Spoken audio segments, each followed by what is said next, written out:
Así que esta última parte va a versar sobre estos puntos que el titular de cátedra señaló para que nosotros charlemos o expliquemos, demos una introducción que ni siquiera es abarcativo de una pequeña porción de lo que es el título 11, que es el de los delitos contra la administración pública, porque es uno de los títulos más largos que tiene más cantidad de delitos, muchísimos delitos.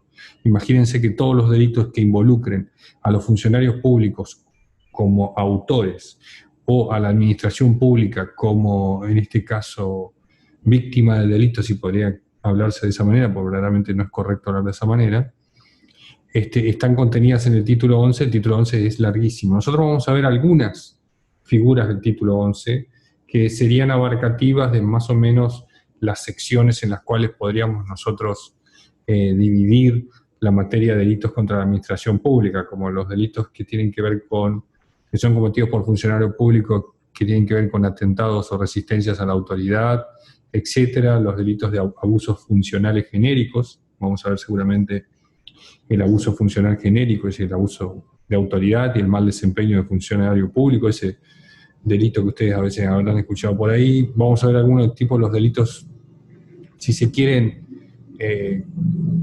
más importantes de esta parte, como son los delitos de cohecho, o de, sí, sobre todo de cohecho, donde son delitos verdaderamente graves porque son delitos que implican la famosa coima, ¿no? Es decir, un pacto venal por precio, digamos, entre el funcionario y el particular, ¿no? Eso más o menos vamos a abarcar, y vamos a ver también, creo, el delito de falsa denuncia, para que ustedes entiendan. Es un delito que yo no lo hubiera incluido dentro de los delitos de explicación, o sea, para explicarlo, porque es un tipo penal un poco, no, me parece no de tanta trascendencia como sí otros.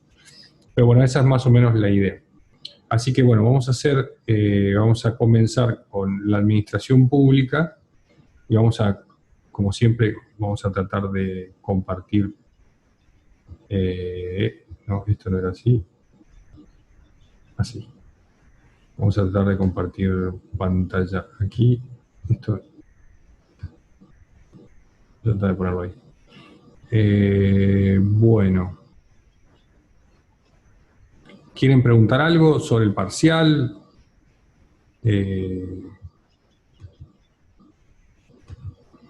Profe, ¿va de la misma modalidad?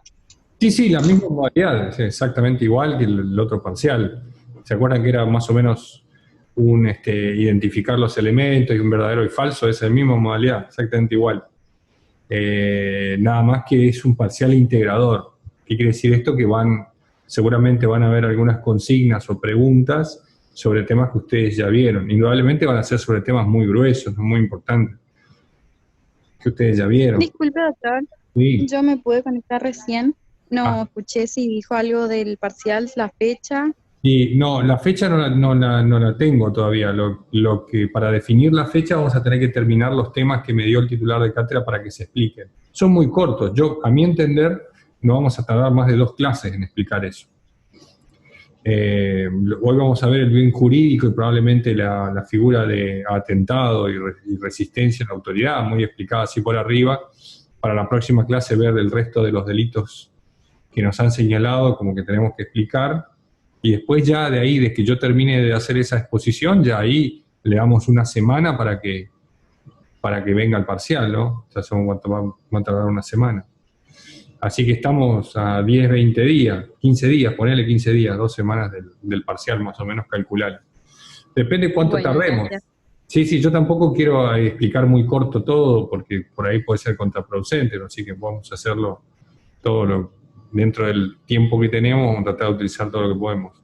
Bueno, bien, hoy lo que vamos a ver va a ser otro título. Fíjese usted que nosotros pasamos por encima un título, que era el de los delitos contra el orden público, donde estaba la instigación a cometer delitos, la apología del crimen y la famosa asociación ilícita, que a mí me deja algo de tranquilidad el hecho de que la hayamos explicado, creo yo, con suficiente profundidad cuando vimos el concepto de banda que habíamos visto en el delito de robo, ¿no? ¿Se acuerdan? El robo en despoblado y en banda, o en poblado y en banda, esa explicación sobre la banda, sobre los antecedentes históricos, legislativos de la palabra banda y su conceptualización, ¿no? Eso ya lo habíamos explicado, quedó ahí en el título 10 eso. Vamos a ver directamente el título 11, que es los delitos contra la administración pública. En los delitos contra la administración pública nosotros tenemos que hacer si se quiere,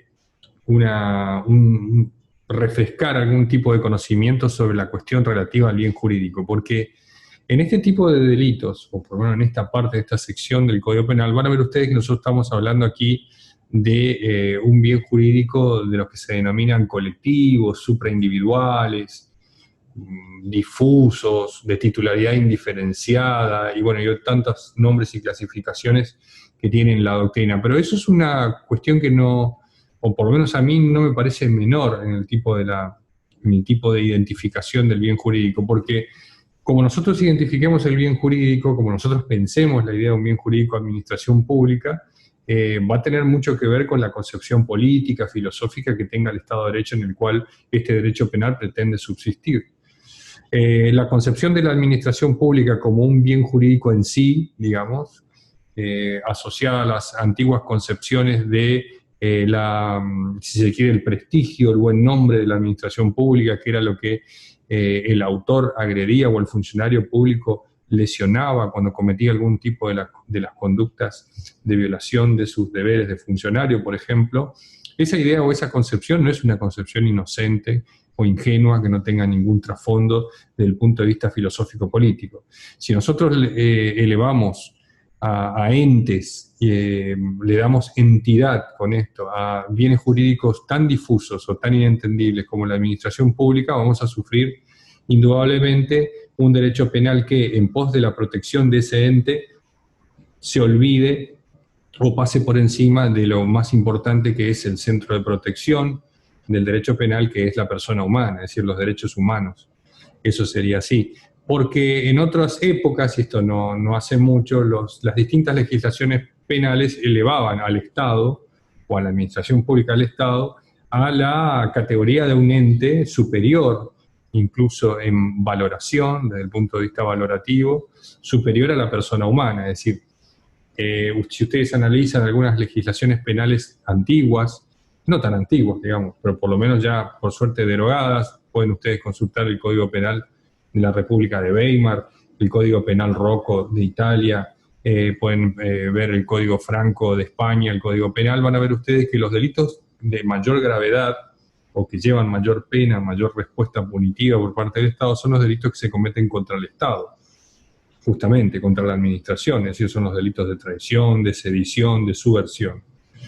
Por lo tanto, eso está asentado sobre una profunda ideología, es decir, estamos hablando de una posición político-filosófica de un Estado que para nada tiene como centro de imputación normativa al ser humano o a los derechos humanos, sino que los humanos o los derechos humanos o los sujetos, las personas, son medios para un fin superior, que es la preservación del Estado, la preservación de la nación, por decir así.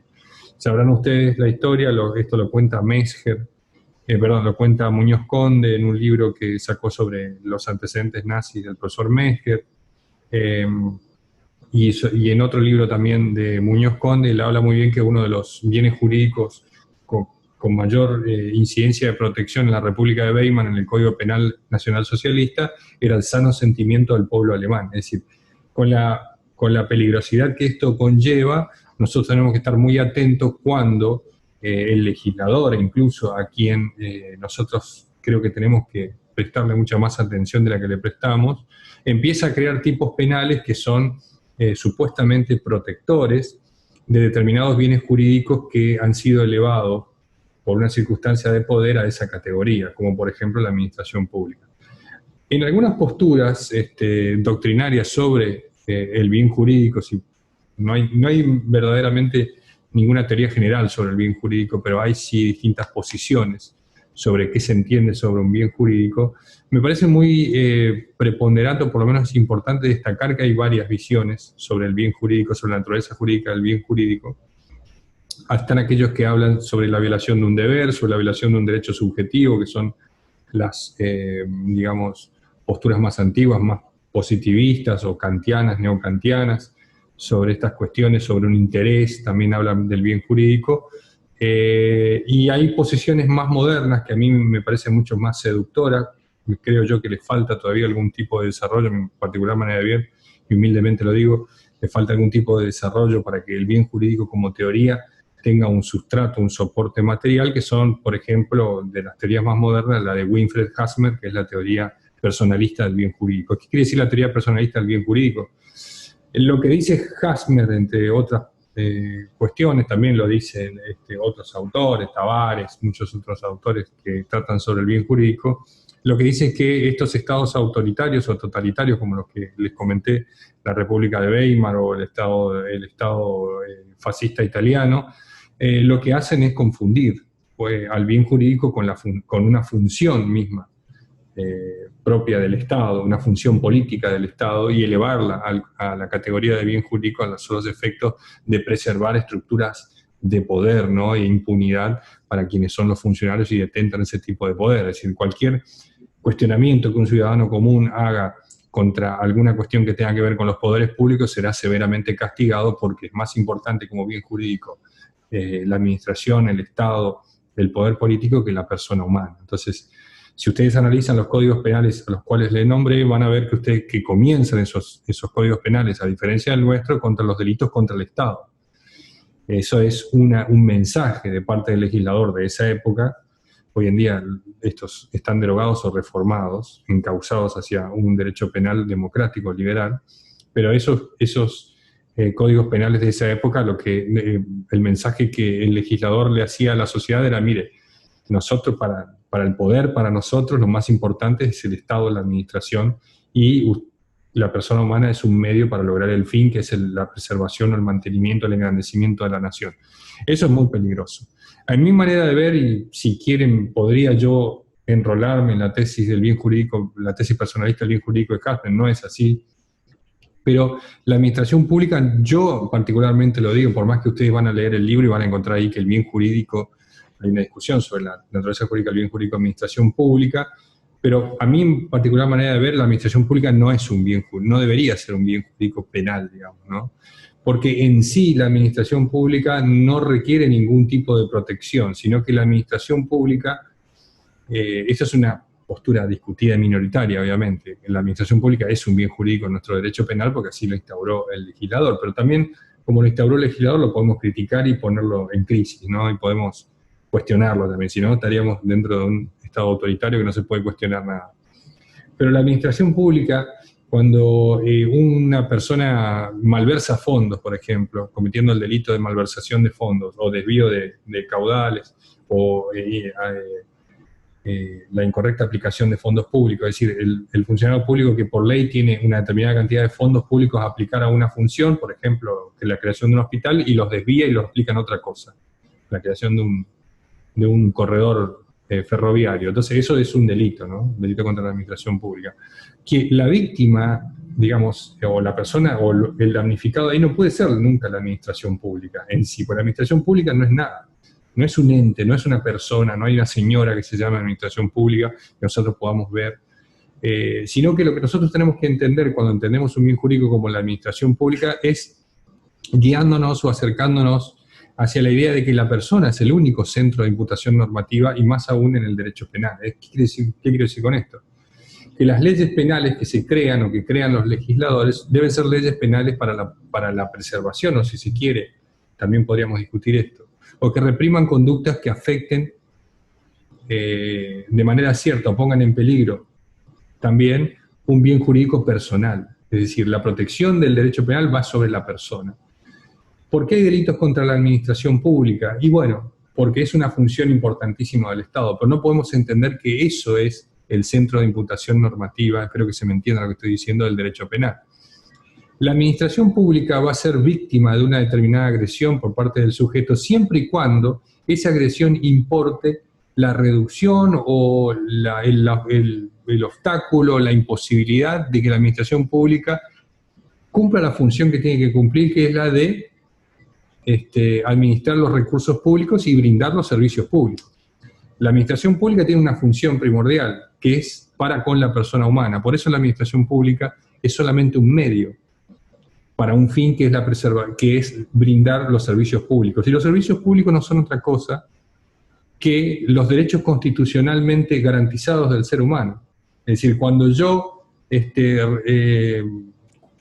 cuando un funcionario desvía fondos que estaban destinados a la creación o a la edificación de un hospital y desvía esos fondos, no está faltando al decoro, al buen nombre y honor de la administración pública, no está incumpliendo un deber propio de la administración, el buen funcionario público, ni nada por el estilo. Lo que está haciendo el sujeto es indirectamente afectar un derecho constitucional de una persona humana, en este caso de manera indeterminada, a gozar de un derecho amparado que es el de la salud. Eso es verdaderamente lo que está sucediendo. No es la administración pública, no es el Estado un sujeto que debemos proteger con el derecho penal, mucho menos con el derecho penal, que tiene una característica muy agresiva, porque impone una pena que puede ser privativa de la libertad. Antes deberá el Estado preservarse por otros ordenamientos jurídicos menos nocivos que el derecho penal. Pero no es la administración pública lo que se tiende a proteger. O sea, el bien jurídico en sí, no nos podemos contentar con decir, bueno, el bien jurídico es la administración pública. Que es este concepto antiquísimo que yo les traigo aquí, que es el concepto tradicional, lo que es el bien jurídico de administración pública. Si ustedes leen el concepto que tienen en pantalla, que es el normal, ordenado y legal desenvolvimiento de la función de los órganos de Estado en todas las ramas de sus tres poderes, es el concepto clásico del bien jurídico de administración pública, es decir, el normal, ordenado y legal desenvolvimiento. Pareciera ser en este concepto que ese normal, ordenado y legal desenvolvimiento de la administración pública no tiene ninguna finalidad, o sea, se agota en sí mismo. Lo importante es que la administración pública funcione de manera normal, no sabemos para qué o no tiene ninguna finalidad de esa normalidad, ni tampoco sabemos cuáles son los límites de esa normalidad. Debe ser ordenada la marcha de la administración pública, tampoco sabemos para qué debe ser ordenada o por qué debemos ordenar, y debe estar dentro del marco de la ley, que podría ser entendible, porque si no sería una conducta ilícita, pero no termina de explicar que ese desenvolvimiento de la función de los órganos del Estado debe tener una finalidad, debe apuntar a algún fin. No puede ser la administración pública un bien jurídico en sí mismo, porque no es un sujeto, no tiene ser, para que ustedes entiendan. Y el derecho penal debe tender, a mi manera de ver, en un Estado democrático, a reprimir conductas que afecten o pongan en peligro bienes jurídicos, pero bienes jurídicos personales, de manera directa o indirecta. Aquí sería el funcionario público que desvía los fondos en un caso de malversación, estaría afectando bienes jurídicos personales, salud, de manera indirecta. ¿Se entiende lo que digo? De manera indirecta, pero está afectando un bien jurídico de salud. No es la administración pública la que se ve afectada, porque la administración pública no es nada. Hay una concepción un poco inocente, filosófico-política, que trata de despersonalizar al Estado del ciudadano, como si el Estado fuera algo distinto del ciudadano. Y verdaderamente el Estado somos nosotros, en una organización política y legal, pero no, dejamos de ser nosotros. Cuando uno tira una piedra y rompe un foco de alumbrado público, y dice, nada, dejá, si eso es alumbrado público, eso es del Estado. El Estado somos nosotros, que nosotros lo subvencionamos con nuestros impuestos y que tenemos la posibilidad de participar en elecciones para gestionarlo a través de el Poder Ejecutivo. Entonces, esa concepción no es una concepción inocente. Y este concepto, que es el concepto tradicional que engloba la naturaleza jurídica del bien jurídico de administración pública, tiene esas deficiencias o esos problemas que yo les remarco aquí. Tiene muchos otros. Y hay muchos quienes discuten esto que estoy diciendo. Obviamente, esto es lo que yo digo, no es palabra santa, ni mucho menos, ni consiste en un dogma. Es mi manera de ver, mi humilde manera de ver sobre esta problemática, porque los estados autoritarios, hace tiempo, digamos, en el pasado, pero que pueden volver a reverdecer, esos estados autoritarios se han asentado sobre la idea de que el Estado, la nación, el pueblo alemán, el sano sentimiento del pueblo alemán, son entes, sujetos que merecen protección del derecho penal y no con la visión correcta que debe ser, que son medios para lograr el fin que es el desarrollo, la preservación de los derechos humanos de la persona. Eso es el fin del derecho penal. El derecho penal debe apuntar a eso, a reprimir las conductas que afecten bienes jurídicos o los pongan en peligro. Y esos bienes jurídicos son los bienes jurídicos de la persona. No hay nada más allá ni nada más acá que la persona en el Estado. Porque el Estado de Derecho se conforma de ciudadanos, de personas. Porque si no estamos en un Estado absolutista, ¿no?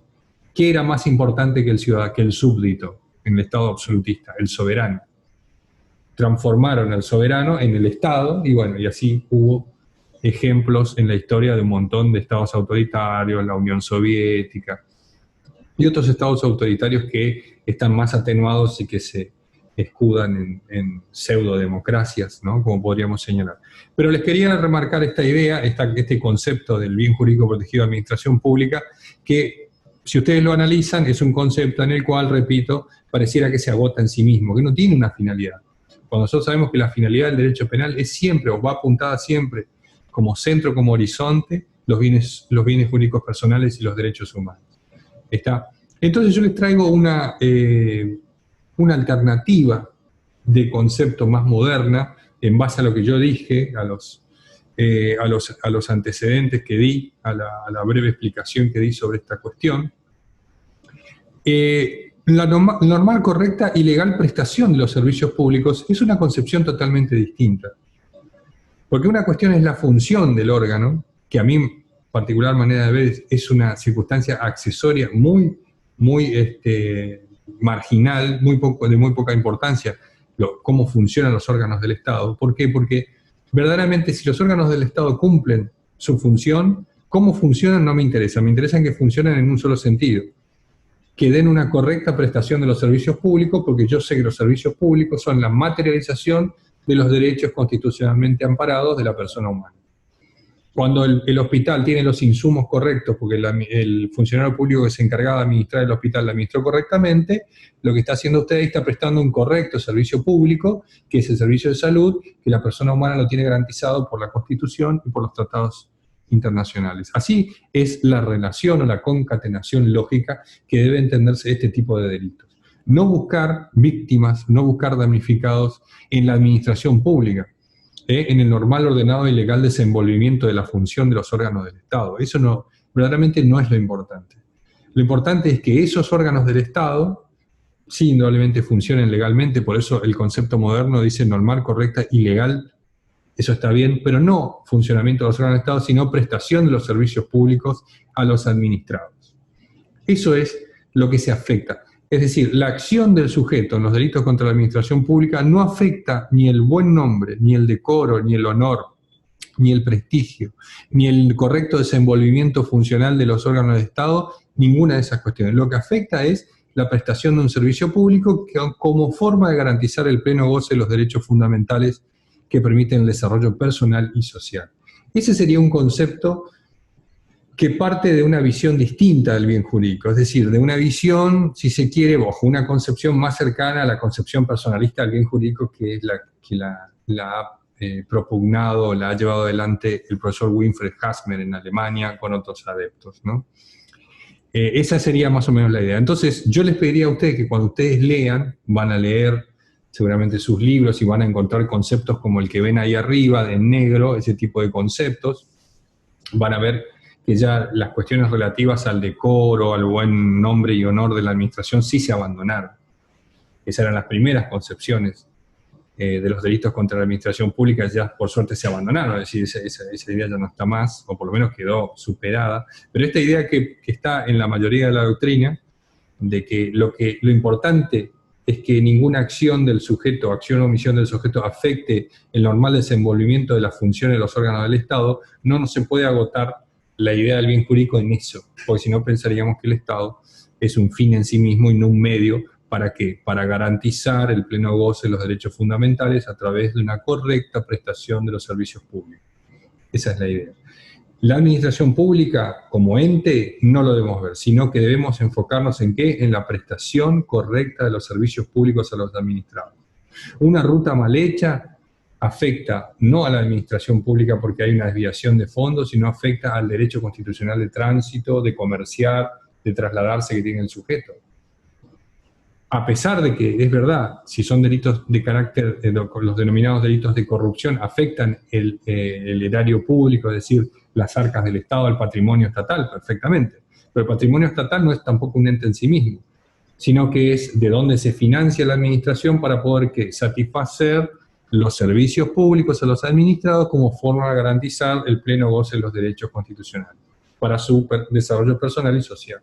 ¿Se comprende la concatenación lógica que le quiero dar a esto? Porque mi intención como docente no es venir acá a repetir lo que dicen los textos clásicos sobre las cuestiones relativas a la administración pública, pues yo sé que ustedes eso lo van a leer. Van a tener una fotocopia del manual de Núñez, o van a tener el tratado del profesor Bompadre. El profesor Bompadre ya tiene una concepción moderna de esta idea. Si ustedes leen las últimas ediciones sobre estas cuestiones, él ya piensa más cercano a lo que yo les digo, pero si tienen algún texto más de los clásicos, no autores contemporáneos como el profesor Bompadre, sino clásicos, van a encontrar ese concepto.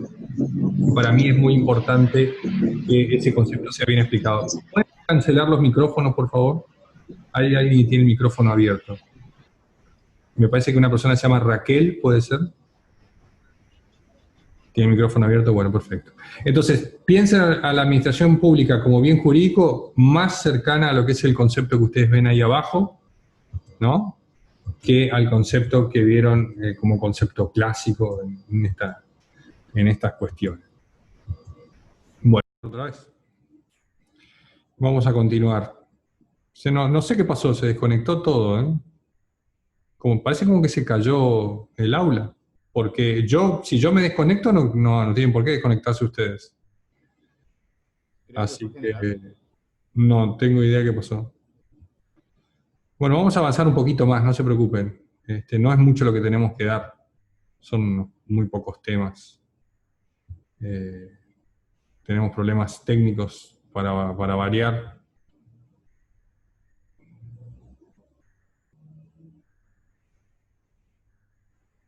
Espera que se conecten todos. Bueno, les estaba hablando del bien jurídico. Esa es más o menos la idea de lo que nosotros podemos ver hoy en día como concepción moderna del bien jurídico, ¿no? Ya esa idea, sobre todo, esta discusión se da obviamente en los que son los bienes jurídicos supraindividuales, colectivos, difusos, ese tipo de bienes jurídicos, de esa clasificación. A mí esa clasificación nunca me gustó, siempre me hizo ruido.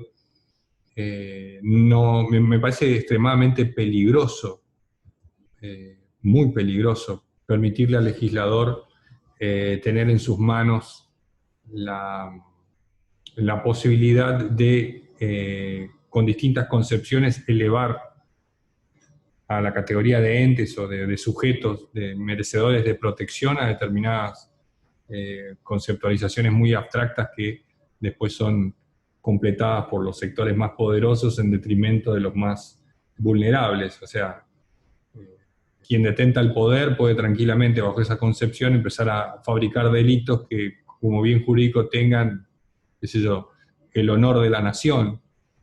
Y eso es verdaderamente muy peligroso, porque se pierden absolutamente todos los contornos en los límites del bien jurídico, y perder los contornos y los límites del bien jurídico tiene como consecuencia directa que no va a tener contornos muy claros o muy delimitados el tipo penal, y por lo tanto el tipo penal va a ser indudablemente inconstitucional. Pero hasta que llegue la declaración de inconstitucionalidad de un tipo penal, puede sufrir mucha gente muchos males provocados por la pena.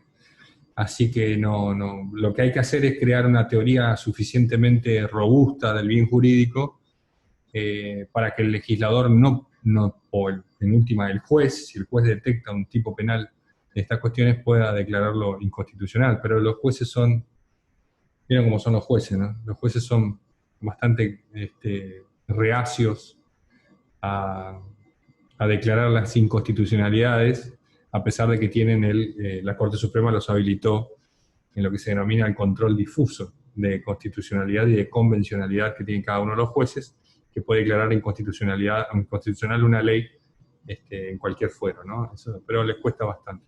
Así que esta es la idea. No vean a la administración pública como un bien jurídico en sí, sino como un medio para satisfacer los servicios públicos de los administrados y garantizar así los derechos, pleno goce de los derechos fundamentales, ¿no? para el desarrollo personal y social. Esa es más o menos la idea. Vamos a ver ahora uno de los pocos delitos que vamos a ver en esta parte. A mi entender, la clase que viene ya prácticamente vamos a terminar, así que del jueves que viene ya podemos poner fecha del último parcial, porque a mí me pasaron que yo tenía que, creo que son 5 tipos penales que tengo que explicar, muy simples, los cuales los vamos a explicar muy por arriba. Así que no crean. Bueno, lo primero que nosotros tenemos que ver como elemento fundamental de esta parte es la figura del funcionario público. Si ustedes recurren al Código Penal y van al artículo 77, que es el artículo que contiene todos los conceptos, ¿no?, que en el derecho penal se utilizan, ahí van a ver ustedes el concepto de capitán de buque o de mercadería o de estupefaciente, el concepto de documento electrónico, van a encontrar también el concepto de funcionario público. Y es un concepto interesante el de funcionario público porque a pesar de que la ley utiliza la palabra funcionario público y empleado público como sinónimos a los efectos penales, no lo es, o sea, esto no es tan así. A los efectos generales del ordenamiento jurídico, sobre todo en lo que tiene que ver la incidencia del ordenamiento jurídico administrativo, es decir, del derecho administrativo, un funcionario público no es lo mismo que un empleado público. Y solo puede ser sujeto de este tipo de delitos los funcionarios públicos, no así los empleados públicos. Lo que pasa es que la ley, a mi manera de ver, incorrectamente utiliza estos dos términos como sinónimos. Cuando ustedes lean el Código Penal, empleado público o funcionario público, el legislador penal está hablando de lo mismo, aunque no es lo mismo. Para que ustedes puedan entender cuál es la naturaleza jurídica del funcionario público, que a veces es nombrado como empleado público por el legislador, que son sinónimos, necesitan saber ustedes la naturaleza jurídica de ese funcionario público para distinguirlo de lo que es un empleado público para el derecho administrativo, para que ustedes no se confundan. Indudablemente, si ustedes apelan a un ejemplo de carácter intuitivo, lo primero que les sale, van a poder darse cuenta ustedes cuál es la diferencia entre un funcionario público y un empleado público. Piensen ustedes en un caso común. Algunos de ustedes seguramente trabajan en algún juzgado o trabajan en alguna repartición pública, en el tribunal de faltas, donde sea ustedes. Y ustedes ven, por más que ustedes no lo sean, pero van a ver ustedes que hay un montón de personas trabajando en ese tipo de oficina. Pensemos en cualquier lugar. Supongamos en la municipalidad, la dirección de transporte. ¿Está? En la dirección de transporte. Ahí en la dirección de transporte usted se acerca para pagar su multa, su factura, o lo que sea, y va a haber un montón de gente atendiendo. Ese tipo de personas son empleados públicos. Pero a los efectos del empleado público y del funcionario público, el derecho penal le da una distinción específica para que se transforme en sujeto a este tipo de delito, porque ustedes sabrán muy bien que una de las características como regla general de los delitos contra la administración pública es que son delitos especiales, es decir, de sujeto diferenciado. En este caso, la ley exige en el ámbito o en la órbita de la autoría una determinada cualidad personal necesaria para configurar el tipo. Van a ver ustedes que la mayoría de los delitos contra la administración pública son o el funcionario público, o el juez, o el miembro del Ministerio Público, o los, qué sé yo, los amigables componedores, o viste, los mediadores, pero siempre son sujetos especiales. Y un funcionario público es importante destacarlo porque no toda persona que está relacionada de alguna manera con el Estado, con la administración pública, entendida la administración pública bajo el concepto tradicional. Recuerden ustedes que el concepto tradicional de administración pública no se asimila al concepto administrativo del mismo concepto, porque en la visión administrativa estamos hablando solamente del órgano ejecutivo, ¿no? La administración pública es el poder ejecutivo, es decir, el órgano estatal ejecutivo. Para el derecho penal, la administración pública implica los tres poderes: el poder legislativo, el poder ejecutivo y el poder judicial. Todas las ramas de la administración pública para el derecho penal están incluidas en todos los estamentos, nacionales, provinciales o municipales, de los tres poderes: legislativo, judicial o ejecutivo. Para el derecho administrativo, la administración pública solo tiene que ver con el órgano ejecutor, es decir, con el poder ejecutivo. Eso también es una diferencia importante que ustedes tienen que ver aquí. En la administración pública de cualquiera de los tres estamentos, van a ver ustedes que para el derecho penal el funcionario público es el núcleo central, es el centro de este tipo de delitos. Sobre él giran todas estas acciones. Hay indudablemente algunos delitos en los cuales el particular puede ser el autor, supóngase usted el cohecho activo, pero son los menos. Casi siempre es el funcionario público. Si ustedes ven, volviendo al ejemplo, en la dirección de transporte, todos esos empleados que están adentro, ahí en la administración pública, están relacionados con la administración, indudablemente, pero ¿les parece a ustedes que esos son funcionarios públicos? Pareciera ser intuitivamente, sin que yo agarre un libro, lo que me parece a mí de adentro, lo que me dice la entraña, que el funcionario público es algo más que un empleado público, por más que lo utilice, reitero, la ley como sinónimo. Entonces el funcionario público tiene que ser algo más, indudablemente. Bueno, bien, la diferencia con el empleado público es, para que ustedes la entiendan, la voy a explicar sin entrar a tallar sobre las distintas teorías, sobre la naturaleza jurídica del funcionario público, etcétera, que ustedes las van a profundizar cuando lean la bibliografía. Yo siempre les recuerdo que este tipo de clases, que son por videos en las cuales después se suben a YouTube, son clases de carácter divulgativas, ¿no? No son clases profundas ni holísticas, como pudiera ser una conferencia, como pudiera ser la lectura de una ponencia, de un trabajo de investigación sobre un determinado tema, sino divulgativo, una explicación muy genérica, muy superficial sobre en qué consiste el tipo penal, cuáles son sus aristas o sus puntos salientes, y ustedes después tienen que ir a los libros a profundizar lo poco que yo expreso aquí por este medio, encima que es bastante impersonal para trabajar. Un funcionario público que, según el artículo 77, tiene algunas fuentes para constituirse como funcionario público, puede ser el voto popular, puede ser o una resolución de una autoridad competente, puede nombrarlo a usted funcionario público, y ahí tienen la primera aproximación al concepto. Por el voto popular, por ejemplo, el gobernador. El gobernador, por el voto popular, asume como gobernador y entra en el carácter de funcionario público. Para el derecho penal también, para el derecho administrativo, obvio, pero para el derecho penal también. Porque son las fuentes que establece el artículo 77 de las fuentes de donde surgen la característica del funcionario público. Y lo otro es el nombramiento de una autoridad, resolución de una autoridad competente. Por ejemplo, el gobernador que nombra un ministro. Esa resolución de autoridad competente transforma a quien fue nombrado ministro en funcionario público. Pero esa no es la diferencia, porque también ahí puede haber una resolución de autoridad competente que nombra a la persona que está trabajando en el mostrador de la dirección de transporte como empleado de la dirección de transporte. Ese no es el punto. El punto es qué tipo de representatividad tiene la persona. No es la misma representatividad que tiene un funcionario público a la que tiene un empleado público. Para que sea funcionario público, a los efectos del derecho penal, es fundamental que la persona que haya asumido el carácter de funcionario público, ya sea por el voto popular o por una resolución de autoridad competente, lo que tiene que hacer el funcionario es expresar la voluntad del Estado. Cuando el funcionario público, para ser funcionario público, se expresa, es el Estado el que se está expresando. El empleado público solamente, a los efectos, tiene una relación con el Estado, con la administración de carácter laboral, bajo un régimen especial, que es el régimen del empleo público.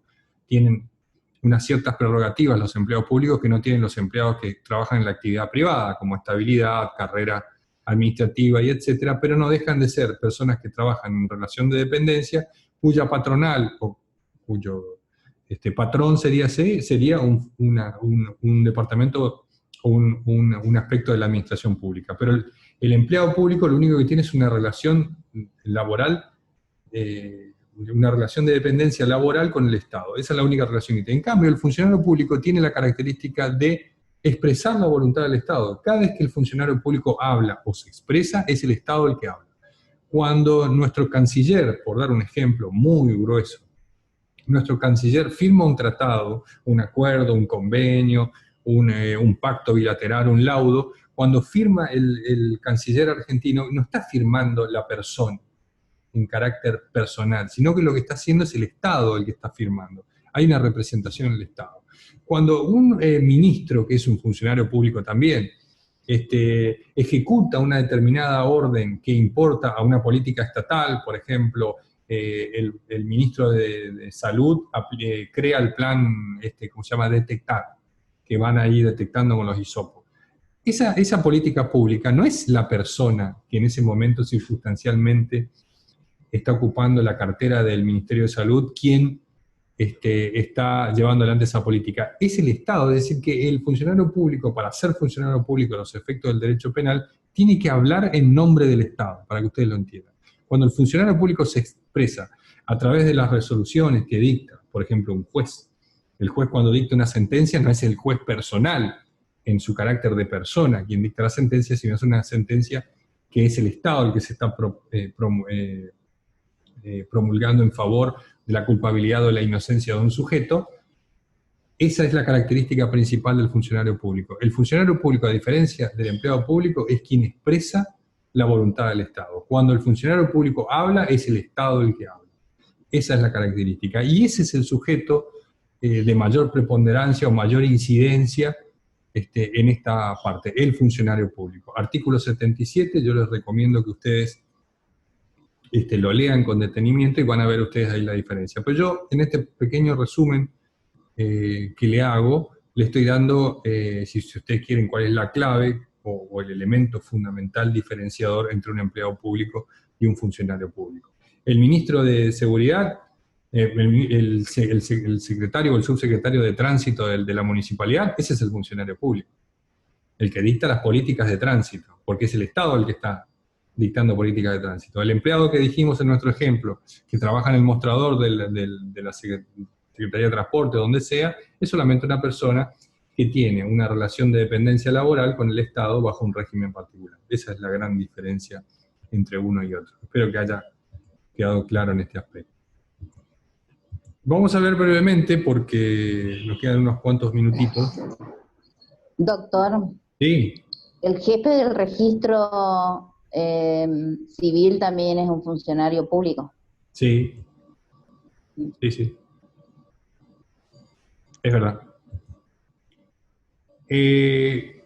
Cuando ustedes hablan de delitos contra la administración pública, van a ver ustedes que hay, si se quiere, un discurso particularmente seductor para algún sector de la población, sobre todo un sector de la población que tiene, si se quiere, los niveles de indignación muy bajos, es decir, se indigna muy rápido, y se indigna con la corrupción estatal. Es decir, el problema de la corrupción del funcionario público es un problema que es, si se quiere, de mucha urticaria para la sociedad. Es un tema muy sensible para el ciudadano, para un sector de la ciudadanía. Y casi siempre la corrupción la asociamos, vaya a saber por qué, a cuestiones económicas, es decir, de malversación de fondos, de cohechos, de quedarse con la plata ajena, de volverlo robado y no sé qué otras cosas más que se dicen. Lo asociamos casi siempre a los delitos de corrupción, a los delitos contra la administración, es decir, contra el poder ejecutivo. Y nos olvidamos de los otros dos poderes. El poder legislativo y el poder judicial son como que tienen un papel secundario, o si se quiere, de mero decorado o de fondo sobre los delitos de corrupción, porque casi siempre nosotros nos centramos en la corrupción de los poderes relativos al poder ejecutivo. Y han tenido nuestro país, sobre todo, casos de corrupción muy importantes en todos los poderes del Estado. Pero indudablemente, a partir de la idea de la corrupción que se ha instaurado, yo esto lo hago más como análisis sociológico, si se quiere análisis, también podríamos decirlo desde el punto de vista filosófico-político, se ha instaurado hoy en día una idea de que la corrupción estatal, la corrupción del funcionario público debe perseguirse bajo cualquier, o sea, no hay barreras, no hay límites para la persecución de la corrupción estatal. Es decir, el funcionario público que es corrupto en los últimos tiempos, hemos visto que ha sufrido la aplicación de determinadas medidas judiciales que en otras épocas no se hubieran visto nunca. Es decir, si ustedes analizan la cuestión relativa a la corrupción en nuestro país, está regida por una ley que es la Ley de Ética Pública, ¿no? La Ley de Ética Pública creo que es la 25.500 y pico, no me acuerdo ahora el nombre, pero la Ley de Ética Pública, donde ustedes tienen varios artículos relativos a la posibilidad de que un funcionario público, el cual cuenta con fueros, o el que no los cuenta, pueda ser investigado sin ningún problema sobre la posible comisión de un delito, incluso contra la administración pública, sin que esto impida el desarrollo o la función que está ejerciendo en ese momento el determinado funcionario investigado. Pero sin embargo, en los últimos tiempos vimos nosotros como una explosión mediática, donde hemos concurrido a observar grandes campañas para combatir la corrupción estatal. Ustedes habrán escuchado cuestiones como el Lava Jato, o el famoso caso Odebrecht, que es una constructora, todo ese tipo de cuestiones que han sido, que al final han caído en saco roto la mayoría de las imputaciones, y ese tipo de imputaciones sobre pretexto de combatir la corrupción estatal, que a la vez es un tema muy sensible para un sector de la sociedad, por eso empecé diciendo esto, porque no tendría efecto estas campañas como Lavallato, etcétera, de combate o de persecución de la corrupción, no tendrían efecto, no tendrían sentido si no supieran quienes las llevan adelante, que un sector importante de la sociedad tiene mucha sensibilidad a ese tipo de cuestiones. Se han utilizado en complicidad con algún sector del Poder Judicial medidas cautelares que antes no se habían pensado nunca para este tipo de delitos. Si ustedes leen los títulos clásicos, van a ver algunos autores que se sorprenden, algunos autores clásicos se sorprenden de la lenidad, decían algunos autores, de las penas contra la administración. Es decir, que estamos hablando de la lenidad, de lo leves que son las penas de los delitos contra la administración pública. Sin embargo, esta lenidad de las penas no ha impedido que en los últimos tiempos se hayan dictado, sobre todo en nuestro país y en algunos países de Latinoamérica, prisiones preventivas o encarcelamientos de políticos que han abandonado la administración pública sobre pretexto de la investigación de causas de corrupción. Nosotros en nuestro país tenemos un mare magnum de noticias constantemente sobre causas de corrupción del gobierno anterior, del que está actualmente, del que lo precedió al gobierno anterior, etcétera. Y todas estas cuestiones no son beneficiosas ni positivas para la democracia. Y ahí es donde aparece la figura del lawfare, ¿no? Como utilización de campañas relativas al combate de la corrupción en la administración pública para indudablemente perseguir opositores. No es un tema novedoso, hoy en día está bastante utilizado, ni es tampoco un tema exclusivamente argentino, lo ha pasado a otros países también. Ustedes verán que la inestabilidad política que sufre nuestro continente hoy en día tiene su centro o su principal punto de apoyo o de toque en delitos de corrupción funcional. Estamos hablando de delitos contra la administración pública. Hace poco, ayer o antes de ayer, han destituido al presidente electo de Perú sobre pretexto de que tenía inhabilidad moral por estar imputado en numerosos delitos. O sea, tienen causas penales abiertas por delitos contra la administración, y eso le valió el juicio político y la destitución. Digamos, no estoy queriendo decir con esto que los funcionarios públicos vivan en un estado de impunidad o de indemnidad o de inmunidad relativa a la investigación penal, pero cuando uno pretende politizar los delitos contra la administración pública para utilizarlos como instrumento de combate o persecución de adversarios políticos, que lo han hecho todos, en este aspecto algunos sectores políticos con mayor virulencia que otros, es donde se desvirtúan todas estas cuestiones. El ciudadano común, indudablemente, si se quiere, el ciudadano común es mucho más permeable a una determinada tipo de corrupción que otra, ¿no? Porque el funcionario público indudablemente puede ser muy perseguido, muy denostado por su corrupción, pero en el caso del cohecho, por ejemplo, quien le entrega la dádiva siempre desaparece, ¿no? Los funcionarios públicos son corruptos porque alguien los corrompe, digamos, en el caso, o sea, hay un empresario, eso quería decir, algún empresario interesado en negociar con el Estado corrompe al funcionario para tener algún tipo de prerrogativa o de beneficio a la hora de algún tipo de contratación estatal. De esa corrupción, de la corrupción del empresario que se han enriquecido con funcionarios públicos corruptos, la sociedad tiene como una especie de permeabilidad mucho mayor que con el propio funcionario público que aceptó la coima o que aceptó el cohecho. Así que eso también tiene muchísimo que ver a la hora o a la incidencia en la persecución de determinados funcionarios públicos después de que abandonan el gobierno o la administración. Y esta persecución que nosotros vemos como lawfare, ustedes habrán escuchado por ahí, van a escuchar la causa de los cuadernos, la de no sé quién, la de los hoteles, no sé qué otro tipo de causas que andan dando vuelta por ahí. Hay que tener mucho cuidado a la hora de consumir esa información, porque anda dando vuelta una especie de campaña a alguien que se le ha ocurrido de utilizar los delitos contra la administración pública para imputar sucesivamente al funcionario público adversario o al político adversario para lograr después su destitución. Ese es en sí de lo que se trata el lawfare, ¿no? Y en realidad, bajo la mácula o bajo si se quiere, la máscara o bajo la careta de que se está luchando contra la corrupción, contra la impunidad, se está avanzando sobre el sistema político y el sistema democrático, persiguiendo determinados opositores o determinados políticos solamente para preservar intereses particulares, sectoriales, que nada hacen a esto. La administración pública es un aspecto importantísimo del Estado, en este caso, que el derecho penal debe preservar, pero reitero esto, no como un fin en sí mismo, no es la administración pública, el bien jurídico protegido, sino esta administración pública moderna o liberal, o si se quiere democrática, debe ser entendida solo como garantía de la correcta prestación de los servicios públicos a los administrados, y estos servicios públicos son materialización de los derechos fundamentales constitucionalmente amparados y que permiten el desarrollo personal y social de una sociedad, no de un grupo de individuos.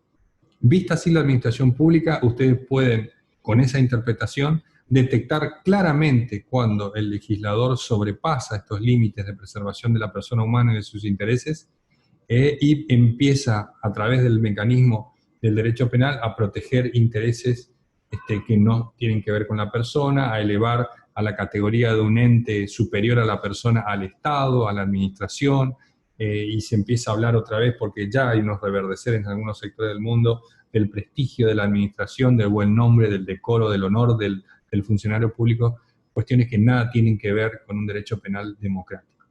El derecho penal está para preservar a la persona humana.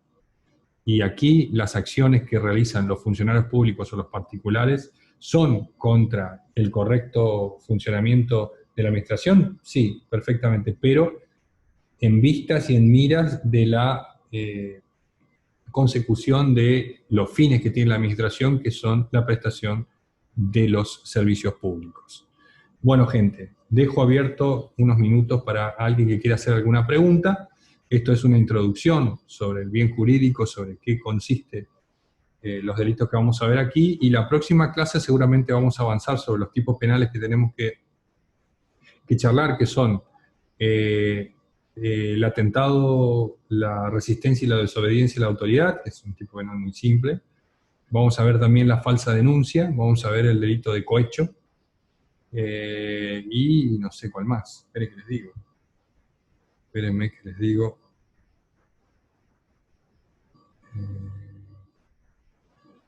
Al atentado de resistencia a la autoridad, la falsa denuncia, el abuso de autoridad genérico y el cohecho. Estamos hablando de el atentado de resistencia a la autoridad, falsa denuncia, abuso de autoridad y cohecho. Esos cuatro tipos penales,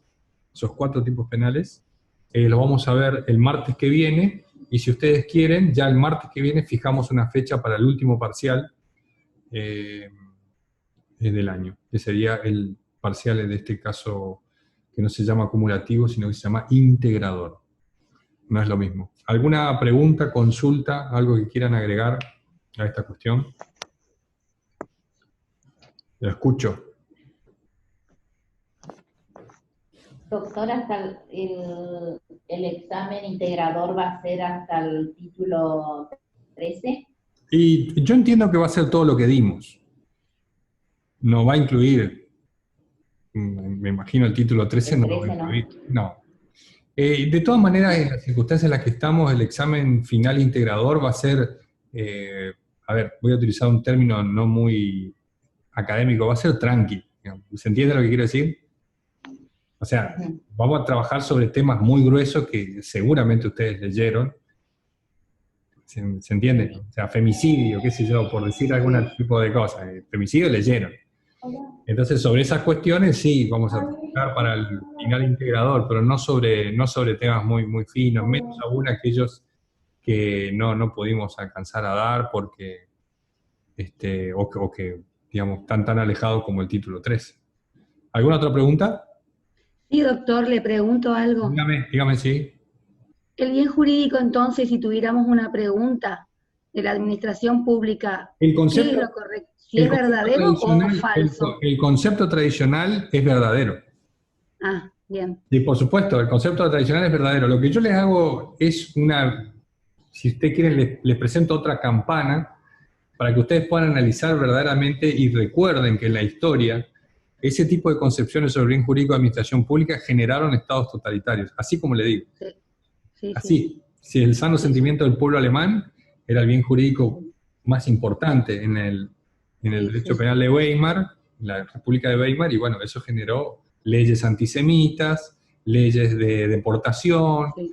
la noche de la niebla, es decir, la desaparición forzada, montones de cuestiones sobre texto de la protección de un bien jurídico que en realidad no debería ser un bien jurídico. Si usted ve algunos autores modernos, Tavares, por ejemplo, un autor brasilero, le va a decir que la administración pública no es un bien jurídico. Claro. Es una función estatal. Sí, se debe preservar, hay tipos penales que deben reprimir conductas que afecten y pongan en peligro esas funciones. ¿Pero por qué? No porque la función en sí misma deba ser protegida, sino porque esa función es fundamental, valga la redundancia, el juego de palabras, para la prestación de un servicio público que es un derecho humano constitucionalmente garantizado. Cuando usted va a la escuela, si la escuela se cae a pedazos, su hijo no puede gozar de un derecho humano garantizado por la Constitución, que es la de educación. Claro. Eso es. Ese es el bien jurídico. Usted lo puede, en mi particular concepción sobre el bien jurídico, los bienes jurídicos son solamente esos, los derechos humanos de las personas. Y usted lo puede agredir de manera directa en los bienes jurídicos que se denominan personales, o de manera indirecta en los que son como la administración pública. Bien, gracias, doctor. Por favor, faltaba más. ¿Alguna otra pregunta? Entonces los temas que vamos a dar van a ser todos dentro del marco del título 11. Exactamente. Lo que vamos a hacer es vamos a dar la clase que viene, los tipos penales que me seleccionaron para explicar, y ya quedamos para el jueves que viene el parcial. ¿Entienden? Eso vamos a hacer. Los delitos son, ahí decían en la lista que me pasaron, bien jurídico, como es atentado a resistencia a la autoridad, falsa denuncia, abuso de autoridad, el abuso genérico de autoridad, y cohecho. Esos son los tipos penales que tenemos que ver, 4, que los vamos a ver el martes. Y entonces el martes ya fijamos para el próximo martes el examen final integrador. Así no alcanzan los tiempos. ¿Está? ¿Alguna otra pregunta? ¿No? Bueno, gente, el martes que viene terminamos. Sería nuestra última clase, más allá de este año, que preferible olvidarlo, ¿no? Ojalá que queremos todo que se vaya rápido el 2020. Y bueno, y ahí después nos seguiremos comunicando, no se preocupen porque el correo electrónico está siempre abierto, 24 horas, así que ustedes cualquier consulta la hacen por ahí. Nos vemos el martes con... ¿Sí? Una última pregunta. Sí. ¿Hay también recuperatorio, no? ¿O Sí, solo sí, es- el que tenga recuperatorio va a tener recuperatorio. Sí, sí. Ah, Sí, no hay problema. Todo en el mismo formato, todo igual. ¿Está? Bueno, el martes entonces concluimos Gracias, con profe. los tipos penales que nos faltaban. Nos vemos, gente. Gracias, hasta luego. Chao. Profe. Chao, chao.